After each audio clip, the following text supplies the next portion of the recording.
ये कहानी है करण नाम के करोड़पति लड़के की। करण नाम का करोड़पति लड़का जिसकी ज़िंदगी में रुपए पैसे धन दौलत सब कुछ है, लेकिन उसको कहीं भी शांति नहीं मिलती है। जब भी वो अकेला रहा करता है तो सोचा करता है अपनी ज़िंदगी के बारे में कि उसकी ज़िंदगी कैसी है। सुबह उठना, काम पर जाना, वापस से घर आना, आराम करना और सो जाना, उसके बाद फिर से सुबह उठकर इसी रूटीन को फॉलो करना। तो वह अपनी इस अमीरी भरी लाइफ से परेशान हो गया था। तो इसी वजह से एक दिन वो अपनी कार लेता है और इधर उधर घूमने के लिए निकल जाता है। वह सोच रहा है कि कहीं जाऊंगा जहां पे मुझे सुकून मिल जाएगा, वहां पर थोड़ा सा समय व्यतीत करूंगा।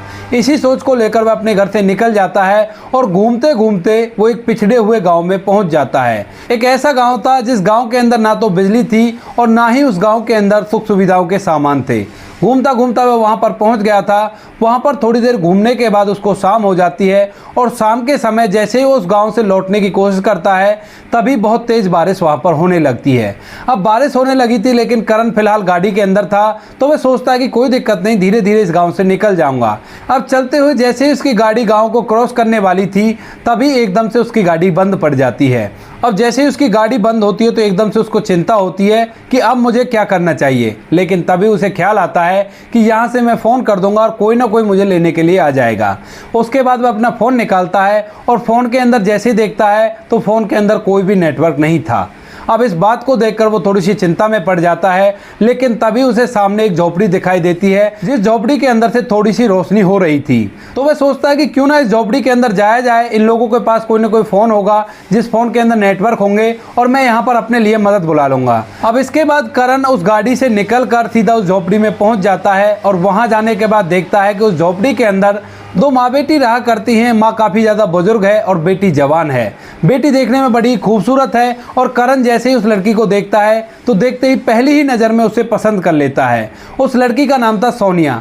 सोनिया यहाँ पर अपनी माँ के साथ रहा करती है। उन लोगों को खेतीबाड़ी करनी पड़ती है और खेतीबाड़ी करके वो अपने घर का गुजारा किया करते हैं। सोनिया के परिवार में और कोई नहीं है। सोनिया के पिता काफ़ी दिन पहले मर चुके हैं। उनकी मौत के बाद सोनिया की माँ उसकी अच्छी तरह से देखभाल किया करती है। जो सोनिया है वो सभी की मदद किया करती है और सभी के साथ हंसी खुशी रहा करती है। भले ही उनके पास पैसे नहीं हो लेकिन वो दूसरे का सम्मान करना जानते थे और दूसरे की मदद करना भी जानते थे। अब जैसे ही करण वहां पर पहुंचता है तो एकदम से सोनिया उससे पूछने लगती है कि आप कौन हो और यहाँ पर क्या कर रहे हो। उसके बाद करण उनको पूरी बात बताता है। कहता है कि मैं राहगीर हूँ और यहाँ पर घूमने के लिए आया था, लेकिन मेरी गाड़ी खराब हो गई है और मेरे फ़ोन में भी नेटवर्क नहीं है। तो सोनिया उसे बताती है कि इस गांव के अंदर किसी के भी फ़ोन में नेटवर्क नहीं आते, खासकर जब जब आंधी तूफान आता है। अब इस बात को सुनने के बाद करण के चेहरे पर टेंशन आने लगती है और वो सोचने लगता है कि अब क्या होगा। लेकिन तभी सोनिया उससे कहती है कि कोई बात नहीं, अगर आपकी गाड़ी खराब हो गई है तो आप रात भर यहीं पे बिता सकते हो। इतनी ही देर में सोनिया की माँ अपनी खाट से आवाज़ लगाती है कि बेटी कौन है और तुम किससे बात कर रही हो। तो सोनिया अपनी माँ को बताती है कि ऐसे ऐसे एक राहगीर है, उसकी गाड़ी खराब हो गई है और फिलहाल उसके फ़ोन में नेटवर्क भी नहीं आ रहा है। तो सोनिया की माँ भी वहीं पर आ जाती है और वो भी करण से ऐसा ही कहने लगती है। कहती है कि बेटा अगर तुम्हें रात बितानी है तो तुम हमारे इस झोपड़े में अपनी रात को बिता सकते हो। सुबह जैसे हो जाएगी तो अपनी गाड़ी को ठीक करवा के यहाँ से निकल जाना। अब करण के पास भी कोई ऑप्शन नहीं था तो करण को मजबूरन उनकी बात माननी पड़ती है। करण उनकी बात को मानकर उसी झोपड़ी में रात बिताने का फैसला करता है। सोनिया और उसकी माँ का बिस्तर लगा हुआ था। तभी जो सोनिया है वो एक खाट को बिछाती है और बिछाने के बाद उस पर बिस्तर लगा देती है। करण से कहती है कि यही है हमारे पास और यहीं पर आप आराम कर लीजिए। इसके बाद सोनिया की माँ सोनिया से कहती है कि बेटा इसे कुछ खाने के लिए पूछ लो, आखिर ये राहगीर है, शायद इसने खाना खाया हो या नहीं खाया हो। अब ये सभी बातें करण सुन रहा था तो पहले तो वो मना कर देता है, लेकिन सोनिया की माँ उससे कहती है कि बेटा कोई बात नहीं, जैसी रुकी सूखी हमारे पास है वैसी ही तुम भी खा लेना। अब उसके बाद करण को भी भूख लगी हुई थी क्योंकि वह पूरे दिन भर घूम के वो सोच रहा था कि जाते समय किसी अच्छे से होटल पे खाना खा लूँगा और उसके बाद घर जाऊँगा। तो वह भी खाना खाने के लिए राजी हो जाता है। तो सोनिया उसके लिए एक टूटी सी थाली में खाना सजा कर लाती है। खाने में ज़्यादा कुछ नहीं था, उन्होंने रोटियां बना रखी थी और चटनी बना रखी थी। तो उसी खाने को सजाकर सोनिया जाकर करण को दे देती है। अब करण पहले तो उस खाने को देखकर नाक सिकोड़ता है, लेकिन वो मजबूर था और उसे भूख भी लगी थी तो करण इसी खाने को खाने लगता है। लेकिन वो जैसे ही पहला निवाला अपने मुंह के अंदर डालता है तो एकदम से उसे वो सुकून सुकून मिल जाता है, जिस सुकून को ढूंढने के लिए वो इधर उधर घूम रहा था, क्योंकि उसे काफी तेज भूख लग रखी थी। और उसने जब चटनी के साथ पहला निवाला रोटी का खाया तो एकदम से उसे लगा कि ये भोजन आज तक का उसका सबसे अच्छा भोजन था, क्योंकि जहां पर वो रहा करता था, जैसे उसका रहने का तरीका था, उसमें आज तक उसने ऐसा खाना नहीं खाया था, क्योंकि उसके पिता पहले से एक बिजनेसमैन थे और करण भी बड़ा होकर ऐशो आराम की जिंदगी बिता रहा था। अब इस खाने को बड़े ही चाव से खाता है, उसका पेट भर जाता है और तभी सोनिया उसके लिए थोड़ा सा पानी ला कर देती है। अब करण पानी पीता है और पानी पीने के बाद अपने बिस्तर में आराम करने के लिए लेट जाता है। सोनिया भी अपने बिस्तर में लेट गई थी। इधर जो सोनिया की माँ थी वो भी एक बिस्तर पर लेटी हुई थी। तो लेटा लेटा करण सोच रहा था कि जिस सुकून को मैं इधर उधर ढूंढ रहा था वो तो इस झोपड़े में आकर मुझे मिला है। इस बात को सोचते हुए अपनी पुरानी बातों को सोचता है कि किस तरह की उसकी ज़िंदगी है। वह इस झोपड़े के बारे में भी सोचता है। वो सोचता है कि जितना मेरे घर का एक कमरा बड़ा है उतने में तो ये सारा घर बना हुआ है। वह सोचता है कि इन लोगों का रहने का तरीका किस तरह का है, ना तो बिजली है, ना ही कोई फ़ोन है और ना ही इनके पास कोई भी सुख सुविधा के सामान है, जैसे कूलर हुआ, फ्रिज हुआ, एसी हुआ। ऐसी कोई भी चीज़ उस झोपड़ी के अंदर उसे दिखाई नहीं देती है। अब इन सभी बातों को सोचते सोचते उसको नींद आ जाती है और आज उसे सबसे अच्छी नींद आई थी, यानी कि वो अपने घर में एसी वाले कमरे में बिस्तर पर लेटकर भी ऐसी नींद प्राप्त नहीं कर सकता था जैसी नींद आज उसे इस झोपड़ी में इस खटिया के ऊपर आई थी। अब इसके बाद सुबह होती है। सुबह सुबह जैसे ही वो उठकर देखता है तो झोपड़ी के अंदर माँ बेटी में से कोई सी भी नहीं थी। वो दोनों अपने खेतों में खेतों का काम करने के लिए गए हुए थे और उन्होंने कुछ मवेशी भी पाल रखे थे, तो उनका काम करने के लिए उन्हें जल्दी जल्दी उठना पड़ता है। करण की आंख सुबह के 9 बजे खुली थी और आंख खुलने के बाद वह उन लोगों को इधर उधर देखने लगता है, लेकिन तभी थोड़ी दूर से दोनों माँ बेटी अपने सर पर एक घास का गट्ठर लेकर उसे जंगल की तरफ से आती हुई दिखाई देती हैं। उसके बाद माँ बेटी ने दूध पहले से ही निकाल रखा था, तो दूध को गर्म करके उसे पीने के लिए दे देती हैं। लेकिन करण कहता है कि मैंने अभी ब्रश नहीं किया है और जब तक मैं ब्रश नहीं करता उससे पहले मैं कुछ खाता नहीं हूँ।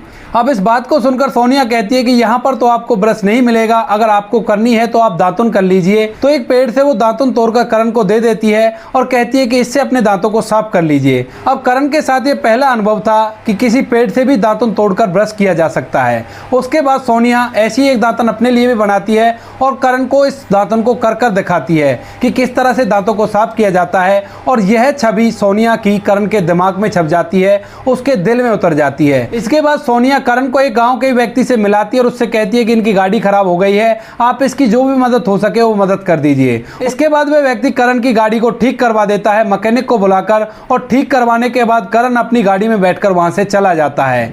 लेकिन दोस्तों, पिछली रात जो उसने बिताई थी इस घर के अंदर और इन लोगों के साथ, इस समय की बातें उसको बार बार याद आ रही थी और इन बातों को सोच सोच कर वह कहता है कि सुकून तो यहाँ पर है। धीरे धीरे वह अपने घर पहुंच जाता है और घर जाने के बाद उसके माता पिता बड़ा ही चिंता करते हैं। कहते हैं कि बेटा तेरा फोन भी नहीं मिल रहा था और तू रात भर कहाँ था। तो वह पूरी कहानी अपने माता पिता को बताता है और उनसे कहता है कि माँ बाबूजी, जो लड़की उस झोपड़ी में मुझे मिली थी मैं उसे देखते ही पसंद करने लगा था और मैं उसी से शादी करना चाहता हूँ। अब इसके बाद माता पिता उस लड़की की कंडीशन को देखकर एकदम से उससे मना कर देते हैं। कहते हैं कि बेटा ये गरीब लोग हैं और गरीब लोगों का काम ही यही है, अमीरों को फंसाना और फंसाने के बाद उनकी प्रॉपर्टी पर राज करना। तुम ऐसा नहीं कर सकते और तुम उस लड़की से शादी बिल्कुल भी नहीं करोगे। अब इस बात को सुनकर करण, जो कि उस लड़की सोनिया से गहरा वाला प्यार कर चुका था पहली ही नज़र में, वो तय कर लेता है कि मुझे शादी करनी है तो सोनिया से ही करनी है, वरना मैं किसी से भी शादी नहीं करूँगा। तो वह अपने माता पिता से कहता है कि मैं तो उसी लड़की से शादी करूँगा, उसके सिवा मैं किसी से शादी नहीं कर सकता। अब बेटा जब ज़्यादा ही जिद करता है तो करण के पिता उससे कह देते हैं कि अगर तू उस लड़की से शादी करना चाहता है तो तुझे उसके साथ ही रहना पड़ेगा, इस प्रॉपर्टी में से तुझे कुछ भी नहीं मिलेगा और मैं अपनी पूरी प्रॉपर्टी से तुझे बेदखल कर दूंगा। अब इस बात को सुनकर करण एकदम से राजी हो जाता है, कहता है कि ठीक है पिताजी, अगर आप ऐसा ही चाहते हो तो ऐसा ही कर दीजिए। अब करण को उसका पिता बेदखल कर देता है। इधर जो करण होता है वह दोबारा से सोनिया के पास आता है और वहां आकर सोनिया के माँ से सोनिया और अपनी शादी के बारे में बात करने लगता है। अब जैसे सोनिया की माँ इन सभी बातों को सुनती है तो कहने लगती है कि बेटा आप कहाँ और मेरी बेटी कहाँ, आप दोनों का रिश्ता अच्छा नहीं रहेगा, ये समाज वाले तरह तरह की बातें बनाएंगे। अब इसके बाद करण सोनिया की माँ से कह देता है कि माँ जी, मुझे इससे कोई दिक्कत नहीं है, मैं अब कुछ भी नहीं हूँ, मेरे पिता ने मुझे बेदखल कर दिया है और बेदखल करने के बाद आज से मैं आपके पास ही रहूँगा और आप लोगों का काम में सहयोग करूँगा। अब यह बात सुनकर सोनिया की माँ पहले तो मना कर दी है, लेकिन जब करण उससे कहता है कि मैं आपकी बेटी से बहुत ज़्यादा प्यार करता हूँ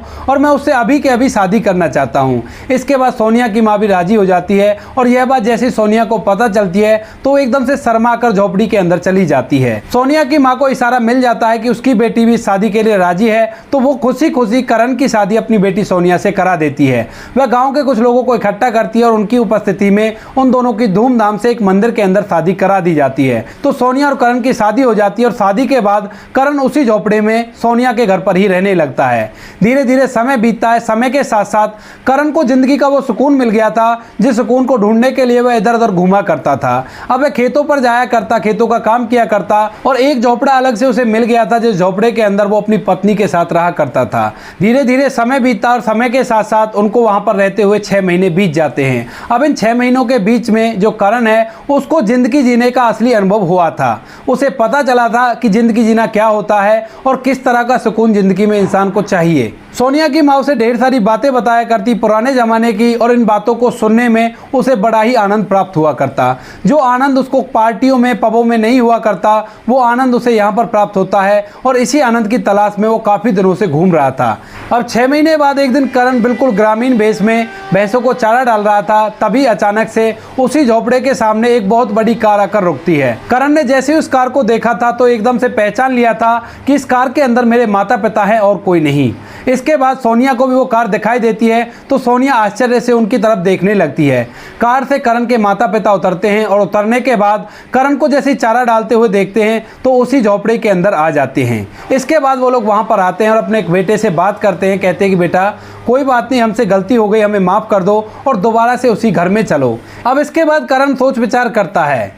वो सोचता है कि यहाँ पर रहने में सुकून है या सोनिया के साथ रहने में सुकून है। तो इन बीते 6 महीनों की जैसे ही वो बात सोचता है तो उसे पता चल जाता है कि ये जो भी सुकून उसे दिखाई दे रहा है ये सोनिया की वजह से है।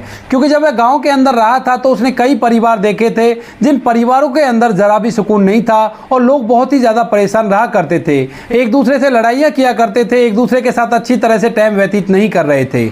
और वहीं पर जो सोनिया थी उसकी ना तो कोई डिमांड थी और वह दूसरों की मदद करने में विश्वास रखा करती थी। सोनिया के साथ करण भी दूसरों की मदद किया करता था और इसी से उनको बहुत ज़्यादा सुकून मिला करता था। तो अपने माता पिता से कह देता है कि ठीक है माँ बाबू जी, अगर आप ऐसा चाहते हो तो ऐसा ही होगा। उसके बाद करण के माता पिता करण और सोनिया दोनों को अपने साथ ले जाते हैं और उसी घर के अंदर जहाँ पर वो पहले रहा करता था वहीं पर रखने लगते हैं। इसके बाद सोनिया कभी कभी अपनी माँ के बारे में सोचा करती है और परेशान हुआ करती है। तो करण बिना बताए सोनिया की इस बात को भी भाप जाता है और वह सोनिया की माँ को भी अपने पास उसी घर में बुला लेता है। अपने माँ बाप से कह देता है कि इसकी माँ अकेली है, उसका इस दुनिया में कोई भी नहीं है सिवा सोनिया के। तो उसके बाद उसके माता पिता भी राजी हो जाते हैं। वो सभी लोग उस घर के अंदर हंसी खुशी रहा करते हैं और इसी तरह से उनका जीवन व्यतीत होता रहता है। महीने में 1-2 बार करण अपनी सास और अपनी पत्नी के साथ उस गाँव में आया करता है और वहाँ पर जो लोग उनके अड़ोसी पड़ोसी थे उस टाइम पर उनसे मिलजुल कर जाया करता है। इस बात में भी उसे बड़ा ही सुकून मिलता है और जिस सुकून को वो ढूंढ रहा था वो उसे अच्छी तरह से घर के अंदर भी मिलने लगा था, क्योंकि सोनिया उसकी हर बातों का ख्याल रखा करती और सोनिया उसे अच्छी तरह से व्यवहार किया करती। तो दोस्तों ये थी कहानी एक करोड़पति लड़के की जो सुकून ढूंढने के लिए गया था लेकिन एक झोपड़ी में रहने वाली लड़की से शादी कर बैठा। आप क्या कहना चाहते हो सोनिया के बारे में, आप क्या कहना चाहते हो करण के बारे में? आपकी जो भी राय कमेंट सेक्शन में लिख सकते हो, लोगों के साथ शेयर कर सकते हो। दोस्तों इन कहानियों को सुनाने का उद्देश्य किसी को परेशान करना बिल्कुल भी नहीं है। यह कहानी आपको इसलिए सुनाई जाती है ताकि आप लोग इन कहानियों में से कुछ न कुछ सीख सको और अपने जीवन में उस चीज़ को अप्लाई कर सको। मिलते हैं किसी नेक्स्ट वीडियो नए टॉपिक के साथ, तब तक के लिए जय हिंद, जय भारत, जय हिंदुस्तान।